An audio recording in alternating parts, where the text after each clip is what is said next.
एवढी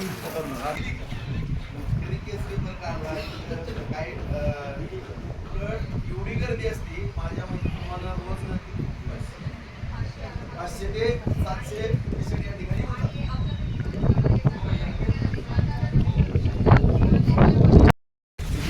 कार्यालयात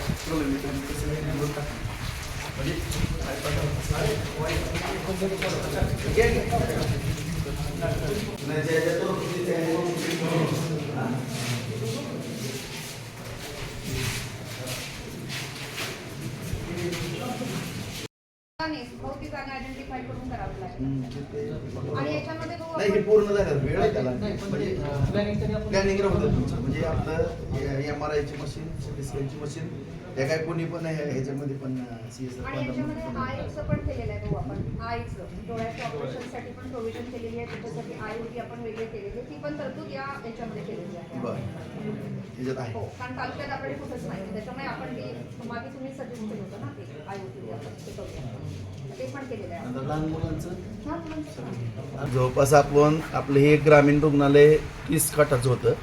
त्याच्यानंतर आपण 2022-23च्या दरम्यान त्याला 100 कोटीचं उपजिल्हा रुग्णालयाची मान्यता या ठिकाणी घेतली. जवळपास माझ्या माहितीप्रमाणे कमीत कमी 100 जणांचा स्टाफ या ठिकाणी कार्यरत असणार आहे. त्यामध्ये मग डॉक्टर असतील, कंपाऊंडर असतील, नर्स असतील, टेक्निशियन असतील, अशा पद्धतीचा सगळा स्टाफ या ठिकाणी जवळपास 100च्या आसपास असणार आहे. 100 कोटीचं हे हॉस्पिटल आता उपजिल्हा रुग्णालय लवकरच आपल्या बार्शीकरांच्या किंवा आसपासच्या तालुक्याच्या सेवेमध्ये येत आहे. त्याची जवळपास 20,83,00,000ची प्रशासकीय मान्यता होती, परंतु आणखीनही याला जवळपास एक अंदाजे 10 कोटी रुपये कमी पडत आहेत. तर त्याचाही प्रस्ताव आपण शासन दरबारी पाठवलेला आहे. आता तो चीफ इंजिनियर पुणे या ठिकाणी तो प्रस्ताव आहे.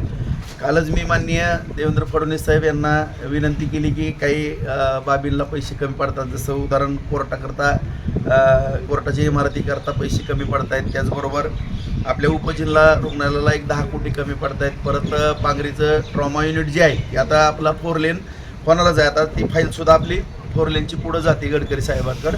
साधारण मी या गुरुवारी किंवा पुढच्या आठवड्यामध्ये दिल्लीला जाऊन गडकरी साहेबांकडनं तीही मंजुरी आपण घेऊन येऊ. 4 लेन इडशी ते टेंभुर्णी झाल्यानंतर ट्रॉमा युनिटसुद्धा आपलं पांगरीला असणं 50 कोटीचं आपण त्या ठिकाणी केलेलं आहे. जवळपास 60 कोटीच्या कोर्टस आणि ते 60 कोटीच्या आसपास त्याचंही आहे, ते आंबेडकर साहेबांना भेटून दिलेलं आहे. त्याचबरोबर वैरागचं आपलं ग्रामीण रुग्णालय त्याचंसुद्धा 30 कोटीचं आहे, त्यालासुद्धा आपण निधी मागितलेला आहे. तोही निधी त्या ठिकाणी आपल्याला प्राप्त होईल आणि ह्यालाही 10 कोटीचा निधी जो कमी पडतो आहे तोही लवकरात लवकर होईल.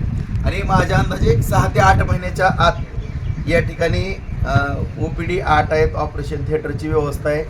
सगळ्या सुसज्ज अशा व्यवस्थेनं ह्या हॉस्पिटल आणि भविष्यकाळात CT स्कॅन आणि MRI मशीनसुद्धा आपण या ठिकाणी उपलब्ध करू.